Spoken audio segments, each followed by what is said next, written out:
पहले बाथरूम में गिरने की खबर, फिर रिकवरी की न्यूज और फिर अचानक हो गया इमरान खान के करीबी का अंत। दरअसल पाकिस्तान के पूर्व सेना प्रमुख कमर जावेद बाजवा की मौत के मामले में यही 3 कड़ियां सबसे बड़ा सवाल बन गई। क्या ये सिर्फ एक हादसा है या कहानी इससे कहीं ज्यादा गहरी? सबसे पहले फरवरी में खबर आई कि बाजवा अपने घर के बाथरूम में फिसल गए, सिर में चोट लगी और वो अस्पताल में भर्ती। इसके बाद पाकिस्तानी मीडिया में ही कहा गया कि हालत स्थिर है, खतरे से बाहर है, रिकवर कर रहे हैं। लेकिन इसी के बाद अचानक खबर आती है मौत हो गई, यानी गिरना, संभलना और फिर अचानक मौत की खबर। यही टाइमलाइन इस पूरे मामले को साधारण नहीं रहने देती। परिवार से जुड़े इनपुट्स में भी यही बात सामने आई कि उनकी हालत पहले बेहतर बताई जा रही थी। ऐसे में सवाल उठना स्वाभाविक है कि अगर रिकवरी हो रही थी तो फिर ऐसा क्या हुआ कि हालात अचानक बदल गए। यही वो गैप है जहां से अलग अलग एंगल सामने आने शुरू होते हैं। पिछले कुछ समय में पाकिस्तान में कई ऐसे मामले सामने आए जहां कुछ लोगों की हत्या अननोन अटैकर्स द्वारा की गई। कोई जिम्मेदारी नहीं, कोई साफ ट्रेल नहीं। यही मॉडल फिल्म धुरंधर में भी दिखाया गया। चुपचाप घुसो, टारगेट खत्म करो और बिना निशान छोड़े निकल जाओ। अब बाजवा केस में भी कुछ लोग इसी पैटर्न को जोड़कर सवाल उठा रहे हैं। क्या यहाँ भी सब कुछ उतना सीधा है जितना दिख रहा है?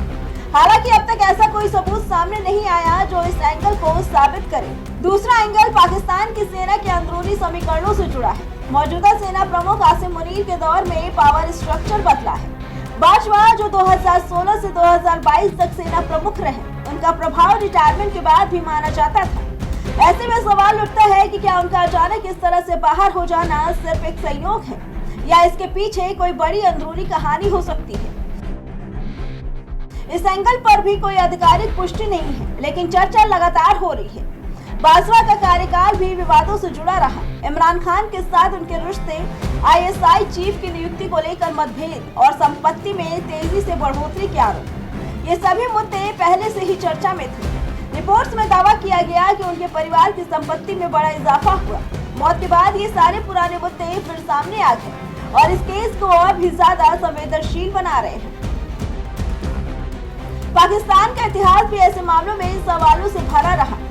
कई बड़े राजनीतिक और सैन्य चेहरों की मौत के बाद स्पष्ट जवाब सामने नहीं आया। जांच हुई या नहीं, रिपोर्ट आई या नहीं, ये अक्सर विवाद का विषय रहा। यही वजह है कि बाजवा की मौत को भी उसी नजर से देखा जा रहा है, जहां आधिकारिक कहानी और जमीनी चर्चा अलग अलग दिशा में जाती है। फिलहाल तस्वीर में 3 परतें हैं। पहली, आधिकारिक कारण हादसा। दूसरी, अननोन ऑपरेशन का एंगल बिना सबूत। तीसरी, पावर स्ट्रगल जिस पर सवाल है जवाब नहीं।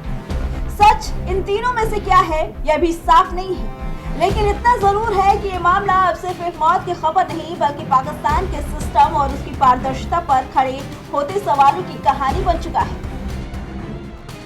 Bureau report, prime TV.